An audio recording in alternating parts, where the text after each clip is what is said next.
coming from Ghana, struggling home in Ghana to the US, and also getting all these opportunities to speak at the UN, to publish books, be rejected visas, US visas 3 times, Canada visas twice, rejected by about more than 25 US college applications.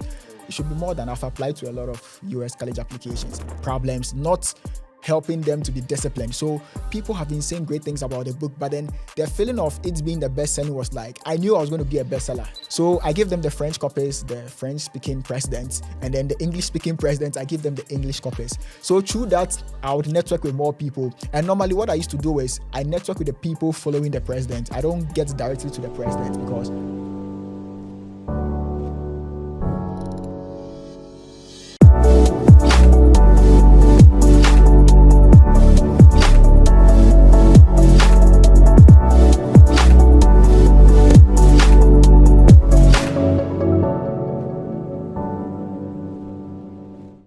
everyone. Welcome back to the God CEOs podcast. I am your host, Ashley, and we are here for another episode, and I hope you've been enjoying season 3 so far. It's really been amazing. I feel like season 3 has like a new aroma to it. Like it just feels like a fresh breath of air, and today's episode is not going to be anything different. I have my friend, someone who is not an author of only one book, but an author of multiple books. And he's also an advocate for people in this country and out. And it's no other than my friend, Charles Sam. Thank you so much for having me. It is a pleasure. It is a privilege to be on this God CEOs podcast, this particular episode. I don't want to promise the viewers, but I believe this should be... Promise them. This should be a very inspiring one because I believe I have a very inspiring journey coming from Ghana, struggling home in Ghana to the US, and also getting all these opportunities to speak at the UN, to publish books. It's a privilege. It is an honor to be on here. So I am very grateful to be on this podcast. Thank you. Thank you for coming. I'm super excited. And funny enough, we actually met at church. Yes, since January of 2025, after I moved from West Virginia. I was in West Virginia for about 1.5 years. That was the very first state that I lived in, and it was the worst decision that I made since I came here. So, oh my God, let's just get right into it. Talk to us about it. Why was it the worst? Yeah, so actually, when you know the US journey, coming to the US on an F1 visa, you come here with a goal of, being able to pay your fees. That is the sole goal. And West Virginia gave me that opportunity. The school, I wouldn't want to mention it because they might probably sue me if I do mention. But then I went through some difficult times, challenging times, ended up being threatened to be deported and all that. So I just had to run away from West Virginia. And I experienced a lot of discrimination. I mean, it's West Virginia. They don't really have a very strong, reputation. They have a reputation, but they're not so strong. So eventually I had to leave. I couldn't wait to leave that day on 8th December. So it's been almost a year. Wow. Yeah, that was the best decision I made since I came here. Wow. So how were you able to transition? What was the gateway? Perfect. First off, you need to transfer your I-20. It's like a visa something. It's an immigration thing. And transferring it is not easy because you have to find schools that are willing to give you that amount of scholarship that you need to be able to, study over here. And my school wasn't really willing to release me. So it became a back and forth issue. And professors started, sabotaging me. A professor ended up giving me an F in a class. Yes. Wow. He didn't like me for some reason. I don't know what I did to this man. Wow. He ended up giving me an F, so I had to rewrite that class. But then I still ignored it and left the school. So the process hasn't been easy finding the school over here. I don't really mention my school because one of the mistakes that I made was when I mentioned my previous school, a lot of people from Ghana and Nigeria went to apply to that school. And my school was reaching out to me, asking me if I did take money from people in Ghana to, apply for them. So I normally keep my school, low key. And my audience are Ghanaian, so I know how to deal with them. Yes. Yeah, and I mean, you come to realize not everything you have to share. Yes, very true. Very true. I love it here because it's very close to the UN, which was like the biggest dream, to be able to go to the UN all the time. And that was like the biggest dream. That was the biggest goal. So I love it here so far. I have a lot of people here. People like me here, you understand? And unlike West Virginia, where you barely see people, I never met a Ghanaian in West Virginia. Wow. I never had any African students in my school. I was always alone. in the midst of all these Americans, white people. So I always felt off, always felt different. And when you are coming from Africa, you always think that, oh, when you get here, these people are friendly, they're always smiling at you. But then when you get here, you realize that they are not like that. So it was very difficult. But then I find my people here, I find my tribe here, and I love it here.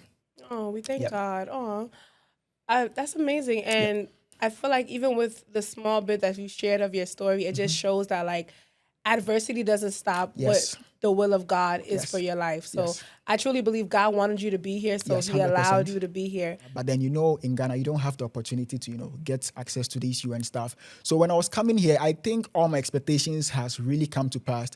At this point, I feel like I don't really have a huge goal except giving back to community. That is why I'm always on social media, speaking, writing, because I feel like I get that fulfillment by speaking to people, by talking to people. When people reach out to me and they're like, hey, I watch your videos, it inspires me. That is the motivation that I get. So it's just the peace of mind that I wanted. So I have that peace of mind. So I am very okay.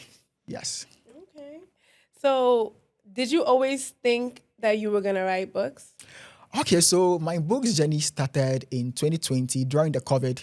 I had a very serious heartbreak, my very first heartbreak, and I think that was my calling. That was like my wake up call. So in 2020, I dropped out of college in Ghana, UPSA. Most people know the story. So I was doing a 2 years diploma in Ghana, and in the final year, Ghana doesn't have scholarships, they don't have financial aid, so I couldn't pay for the last semester's fees, which was like $130. Eventually, the school asked me to drop out. I couldn't write the last semester's exam. I had to drop out, and I remember the day I was leaving the school, I was standing by one of the buildings crying, wondering why my life was so difficult, because I struggled to go to school. I didn't even have a place to stay. My house was very far from the school, so I had to perch. It's called perching, where you sleep by someone who lives in a hostel. And sometimes, porters are like building owners or something like that. Like a landlord? Yes. Okay. So they'll normally come around 6 a.m. So I have to wake up at 5 a.m., leave the building, go and jog or go for a run just to escape them. So it was very difficult for me. And then eventually having to drop out. I didn't know what's next to do. But then I think that was what fueled me leaving the country, because if they had betrayed me like that, I had to leave. I didn't want to stay. So that was like the biggest blessing for me, leaving the country. Wow. Yeah. Okay. And then, so you said you got brokenhearted, and then I missed that, sorry. So when I got brokenhearted around March of 2020, that was when I had dropped out. I was very close to God, because God is very close to the brokenhearted, right? So I was very heartbroken. I used to have deep prayers every morning, having my 2 hours morning prayers, morning devotion, and I would be falling into trance, like falling into revelations with the Holy Spirit. And then I just had this thing in my spirit to write a book on fear. That was the very first book I wrote. I have not released it yet. I don't know when I'll release that book, because I still had fears and I'm still working on my fears. So I didn't want to come out as a fake person. You're still struggling with fears and have a book on fears. And I also wrote more about my journey traveling abroad. So I didn't want people to know I was working on a visa. So I didn't release the book. So I didn't know how to get a book printed, nothing. And I decided to make it ebook, like, the virtual, the paper, how do you call it? Ebook, yeah. So I didn't know how to write anything. I just picked a jotter, started writing my mind, writing about fear, insecurities. I had so much insecurities, a lot. I had this sense of not being enough. I felt everyone was better than me. I felt everyone wanted to harm me. Anyone that wanted to get close to me wanted to do me bad. Because if you've been through abuse, if you've been through all these trauma stuff, you get messed up. So I was very terrified of people. I was very insecure of my looks. I had a chipped tooth, but then it's fixed now. So we thank God. I was insecure about that. So when I make YouTube videos, I'll try covering it and stuff. So I had all these insecurities, all these fears. I was scared of people showing me pepper, like, people, you get into business with people are going to do you bad. You have that fear and stuff. So I didn't release that book. But then the book that was really resonating with me was titled Now That You Are Born Again. So it was an inspiration by Pastor Chris. And I decided to write that book because that was when I restarted my life with God. So I was like, let me write this book for people who also want to start their journey with God. So I wrote that book, didn't know how to publish it. So I went on YouTube and I wrote in the search bar how to release a book or how to write a book. And I found out that I could publish this book on Amazon. I can publish these books on Amazon without even touching it, and people can even get physical copies. I was very hyped. started typing them. And I had a broken laptop at that time. So wow. I typed the book on my phone and I ended up publishing it. I was very busy on my phone. I would be in church and my dad was a pastor. So I would always be on the phone typing the book and my dad would talk. He would shout at me from the congregation, "Why are you on your phone? We are in church." It's very embarrassing, but I still had to do it. So I ended up designing the cover with Canva and then I published the book on Amazon. Now, the day to announce the book, I was very nervous because I felt people were going to judge me. Coming from the level that I was, no one respected me from school. I was being bullied. It's like, you would never think anything good would come out from this guy. So the day I was about to release the book, I was so nervous. What were people going to say in the comments? Like, what are people going to say? Eventually, I released the book and I announced it on my Instagram. And I turned off my phone because I was very nervous. I was so shy. People were going to judge me. People were going to say, "Who is this guy?" and all that. When I turned on my phone back to check the comments, no one had commented. No one had said, "Can't wait to get a copy." No one has said anything. Everyone has just ignored me. No one reshared it. And it was very painful. Very, very painful. It's like, I've released the book. None of my friends shared it. None of them said anything. So I was very sad and I went on YouTube and I searched. YouTube was my best friend. So I would search for anything on YouTube. University. Yes. So I was on YouTube and I searched. No one reads my book. No one liked my book, anything. So through that, I decided to just force people to read it. If you're not going to read it voluntarily, So I created this broadcast group on WhatsApp and I started sharing links to the book to people in the broadcast. And I made the book for free. So I made it $0. And I sent it to people. They were like, "We'll read it." They never read it. And one person read it. And his comment was, "It's a great book, but it's full of grammatical errors." That was what he said. He said the book is full of typos, full of mistakes. So if you correct it, maybe that is it. But what do you think of the book? Well, I think it's a great book, but it's full of grammatical errors. I was very sad, disappointed because that is the first comment. That's the only comment. Yes. I didn't have any laptop. My laptop was broken. So I went on the Amazon site, deleted a book of it. So the first book was published on July 21st, 2021. I left it there, but then I unpublished it. So it's still there, but it's unpublished. And then I redid the entire book, corrected all the mistakes, everything, sent it back to that particular person to check if there is any mistake in it. He didn't respond to me. And I'm like, no problem. No. But then one thing I like about myself is I am very independent. I don't really believe in people supporting me. I've not really had so much support. I don't have a team. I don't have like a fan base, like people that are dedicated to me. All I have is myself. If I want to do something, I believe I can do it on my own. So publishing the books, I designed the cover, did all the manuscript, editing, everything. Just had two of my friends just go through to see if there's any mistake. So I published the first book, Now That You Are Born Again. No one read it.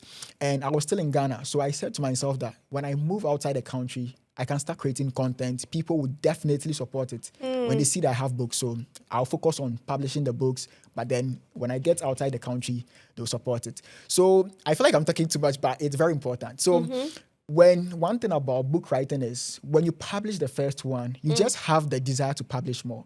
So the second book came in, which is titled 90 Days of Power. It's a compilation of morning devotionals that people send to WhatsApp groups. So I compiled all these into like 90 days devotion for people who want to, get a devotional. Like every morning you need a devotional to, start your day. And then I got that book also done, published it on Amazon, announced it. No one read that book as well. So 2 books gone. No one read it. No 1 star on Amazon. Nothing. The book was just there. I would refresh the reports to see if someone has read it, but no one read it.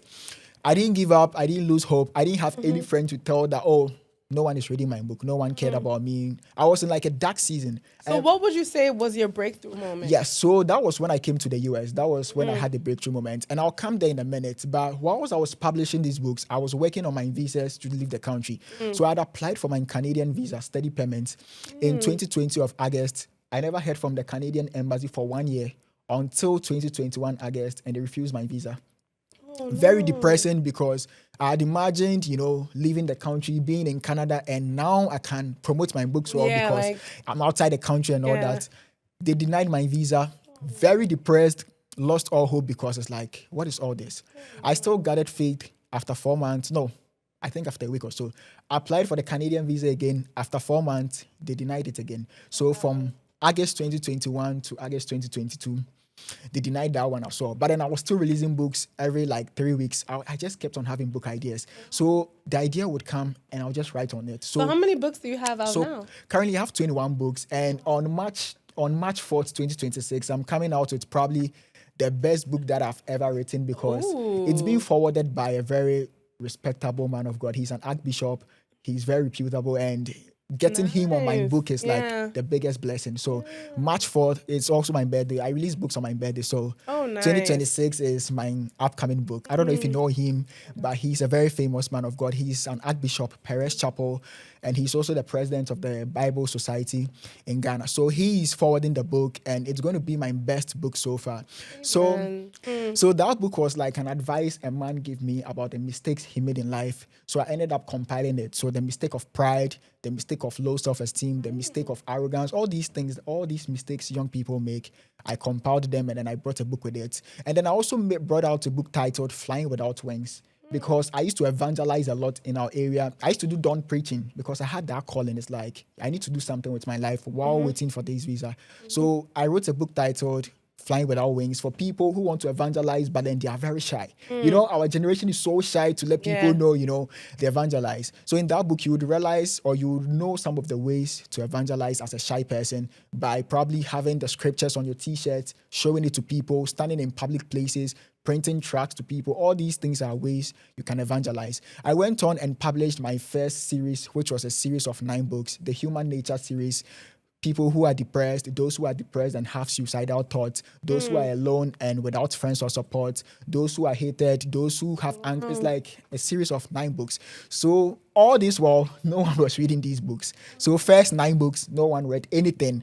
I would share them on Facebook groups, morning to evening. No one would buy them. And they were all free. I listed all of them free on Amazon. No one read it. So before we get to the breakthrough point, if you have any question you want to chip in, I would let you chip in. Okay. I mean, it seems like you're really, really resilient. And I think that shows throughout your journey. Yes. What do you think is backing your resilience? Because at the end of the day, you know, especially as Christians, we do things and it's not only our own flesh. Yes. A lot of times there's something inside backing us. So what would you say will be backing that resilience? Because hearing 9 no's, I mean, some people give up after the first no. Yes. So what said, okay, I need to keep going? Yeah, I think it's an inner spirit. I don't know how to describe it, but it's like there's something in you that would want you to do something. It's like when you feel, I don't believe I can fail at something. Anything that I've ever done, I never had it easily. So I'm used to these struggles. I'm used to difficulties. So anytime I am doing something and it's very difficult, I'm like, okay, I'm used to this thing. So I'll keep on doing it. But then the answer is that it's inside me. It's like, there's nothing that I do. I don't believe I have anything unique. It's just that it's like there's a fire inside you that wouldn't give you peace. It's like when you have a calling. I remember writing a book under 6 hours. It's titled Dear Backslider. So I was in a restroom one time and it just dawned on me that I should write a book on people who have lost their faith. They've been weak in the spirit. You know, you backslide and then you want to bounce back. And it's like, it was so strong. I just got on my laptop and I started writing.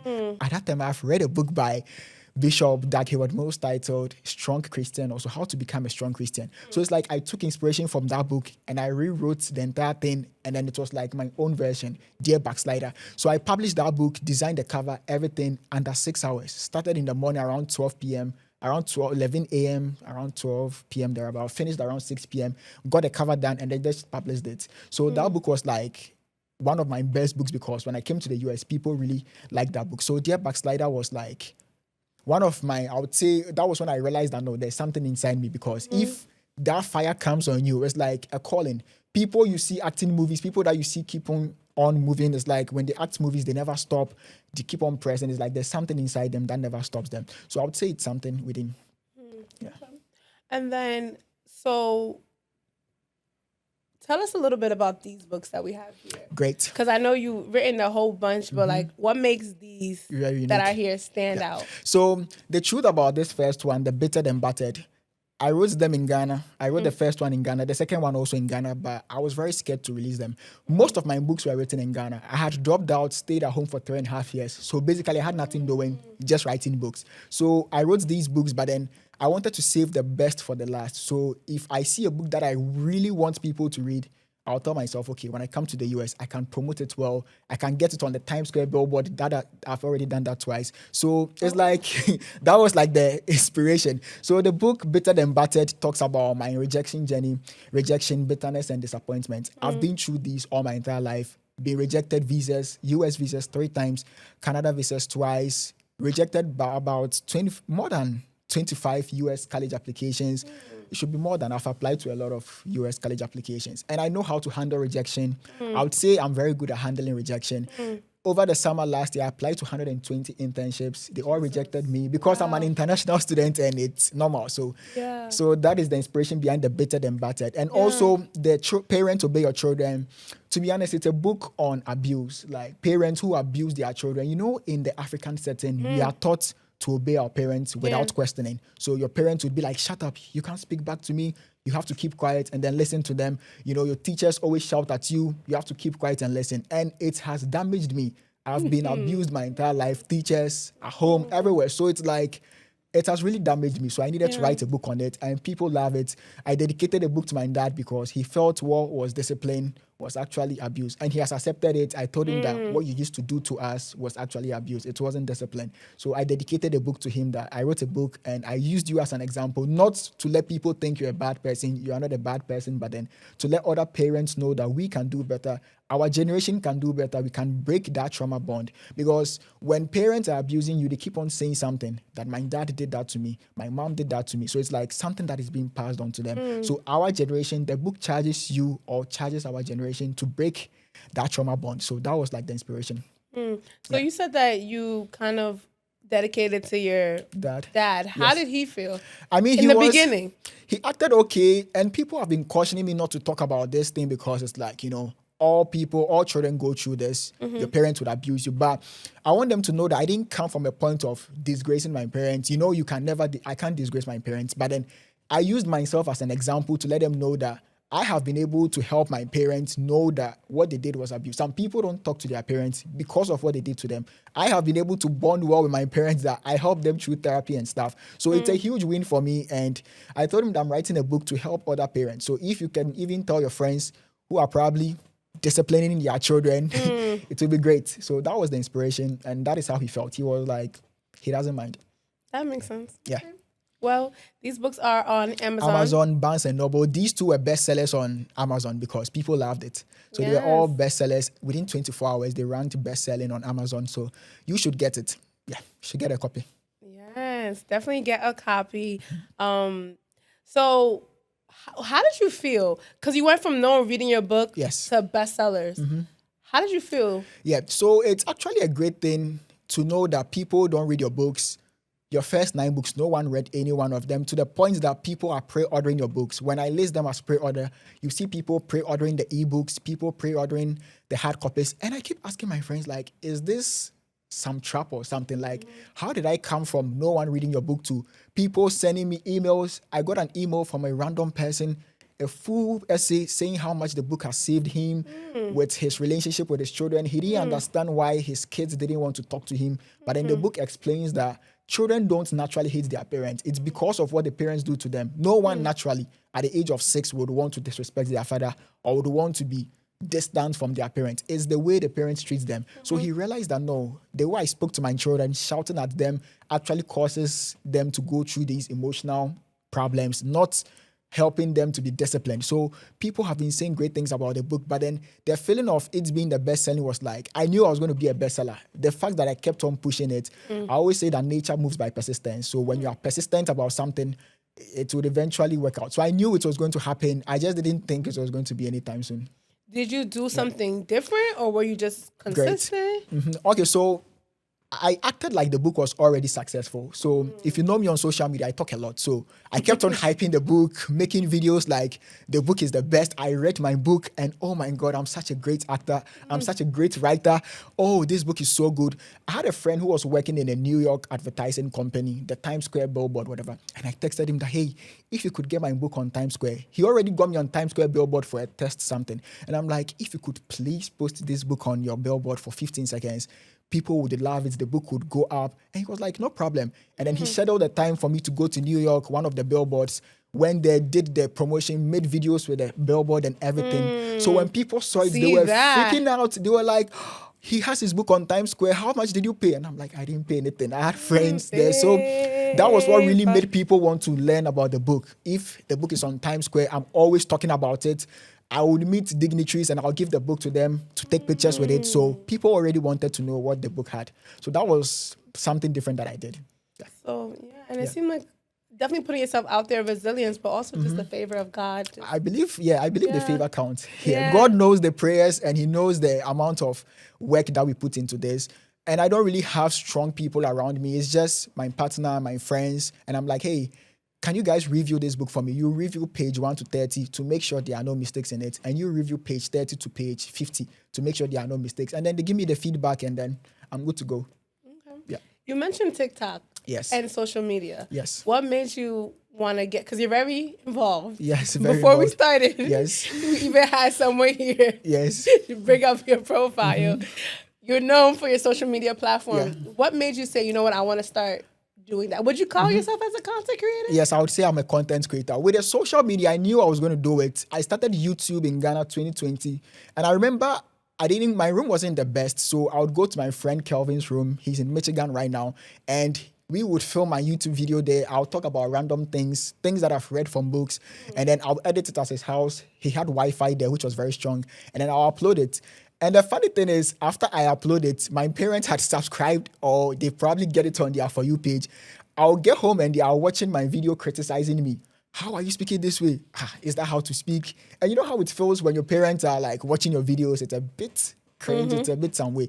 So I started making videos on YouTube in Ghana and I stopped because a prophetess one time told me that I have the call of God on me and I'm swerving away from the call. So I felt very bad, deleted some of the videos and even made some of them private. And I stopped the YouTube and I said, when I get to the US, I will do it. So when I came here, I just picked the camera and started speaking my mind, just speaking anything that would come in mind, how to study in the US, how I ended up having scholarships of about $20,000, how I got a job in the US as an international student, basic things that people would want to know as an international student. So it started from them. People started knowing me and we went to the UN stuff. People were interested in the UN stuff, but then I was getting a lot of hate on it, especially on TikTok. People were hating on me because I've been to the UN. So I stopped posting UN stuff on YouTube or TikTok because people were just hating on it. And I focused on the Instagram. So people know me about this with the study abroad stuff, but not fully the UN. UN is mostly for Instagram people. So how did you get to the UN? Can you tell us a little bit about that? It's a miracle. I believe it's a huge miracle because you wouldn't believe this story.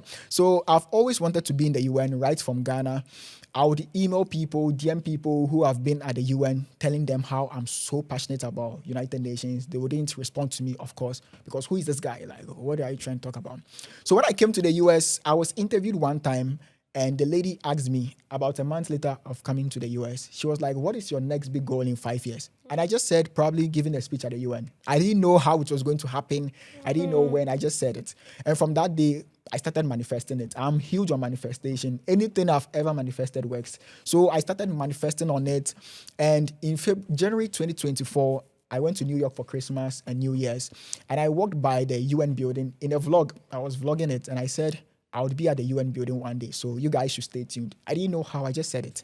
So 2 weeks later, there was this WhatsApp group I was in. And a random person was like, who lives in New York? She needs help. I don't live in New York. I just decided to help her because I've been to New York about 4 times already. So I replied to her and I'm like, which kind of help do you need? And she said she needs a place to stay because she's attending a conference. And I'm like, which conference? And she said United Nations. And I'm like, wait, United Nations at the building, the headquarters? She said, yes. And I'm like, is there any way you could put me on, like, I can also attend? She said, yeah, sure, no problem. Are you interested? And I'm like, yeah. She sent me like a form to fill and I'm like, I'm done with the forms. And within 2 hours, 3 hours, I got a coupon, like a ticket that I'm registered to attend Global Engagement Summit at the United Nations headquarters. And I'm like, is this fake or it's real? And then she called me on FaceTime, spoke to her for the first time. And I'm like, is this real? Like, is this a real thing? She said, yes, I've attended before. She showed me the previous year's event. And I'm like, I'm going to visit the UN building. It was so unreal. Booked my ticket. I was in West Virginia at that time. And in February, around 16 February took my flight, went to New York. I didn't have a place to stay, so I stayed by a friend in New York, which is also a very crazy moment because I got stranded, so many things. So I ended up going to the UN the next day on Friday. We went to the conference room. I was in the UN building, and it felt like a dream. Like, I came to the US 6 months ago, so how come I'm already in the UN? It's like, it's so unreal. So when I got there, one thing that I had in mind was, she has brought me here. I don't know how I would keep on coming here. So I need to network with people around who can keep me in the UN. So God being so good, I had my books with me. I printed about 10 or 15 of them. So I would go to people that I think probably have potential of, helping me stay in the UN. And I'm like, hey, I'm an author. This is my book. We'll connect, share Instagram, LinkedIn's, and then I'll keep up with them. So when I got a chance, network with all these people, came back home, we got in touch, and in, I think, the next year, more of the UN things happened in this year, 2025. So around January 2025, one of my friends reached out to me that there's an event happening at the UN. Would I want to attend? And I'm like, sure. She registered me and I attended it. It was called ECOSOC, Economic Youth Forum, whatever. So I attended that one too. It was 3 days event. And that was when the breakthrough started. I met a lot of people from Ghana, ministers, and they were like, I've seen you on TikTok, so it already helped me. So I networked with a lot of people and they also kept putting me on. And then after that event, 2 weeks later, I got an invitation to another event at the UN because I networked with people over there. Went for that event, and I had a friend with me who gave a speech, but then I didn't know how I was also going to give a speech at the UN. And then she connected me to one of the moderators of the event. And then 2 weeks later, they also had another event. There are a lot of events happening at the UN all the time. You just need to get connected. So 2 weeks time, I gave the speech at the UN very unprepared because I had my AirPods in and they just mentioned my name randomly. So I spoke, and after the event, I was so nervous because it's like, what did I just do? I was rushing while speaking. They probably judged me and all that. So after this event, this lady walked up to me. She said she's a professor. She lives in Canada, and she needs delegates to represent her for an event in Spain. So if I'll be down, she can register me. And I'm like, Spain, as in the country Spain? And I'm like, she's like, yeah. She took my information, got home, and then she sent me an email to fill a form, filled the forms, and then weeks later, I got an invitation from the UN to attend the Finance for Development. It's one of the biggest finance UN events in Spain, in Seville, Spain. So she registered me. We didn't even pay for Schengen visas. I needed a visa. So we didn't even have to pay for these visas, nothing. We just got the visa and then got the flights booked. And I think it happened in June, ending of June 30th. Went to Spain, got to Spain. I first of all went to France, Paris, because of the transit and stuff. So went to France, and then that evening we later went to Spain. Went to Spain, and at the event, I got an email that I've been selected randomly to be at a round table with presidents. I was in a room with the president of Cape Verde, prime minister of Ukraine, president of Colombia. I got a chance to meet the president of Senegal. He got my book. It's like in a room of all these presidents, I was like, is this a dream? Like, what is happening? Took their contacts, of course, took their cards, the minister of finance for Nigeria, all these presidents. The first thing that I will do is I'll meet you. I'm an author, and my book was in French and Spanish. I got them in French and Spanish. So if you speak French, I'll give you a French copy. So I gave them the French copies, the French-speaking presidents, and then the English-speaking presidents, I give them the English copies. So through that, I would network with more people. And normally what I used to do is I network with the people following the president. I don't get directly to the president because the president is too busy. They wouldn't remember you. But then people close to them would be like the standing point. So it's like when you go for an event and you want to get to the boss or the leader, look at the people around him, the closest person, be like, hey, can you take me to your boss? They'll take you to the boss, and eventually you get to meet them. So I got all these people, and they kept on putting me on subsequent events. When I come back home, I'll network with them. Well, like I'll talk to them that this is what I do. I'm interested in this and that. And then weeks later, got invited to another event. Just like almost every event at the UN.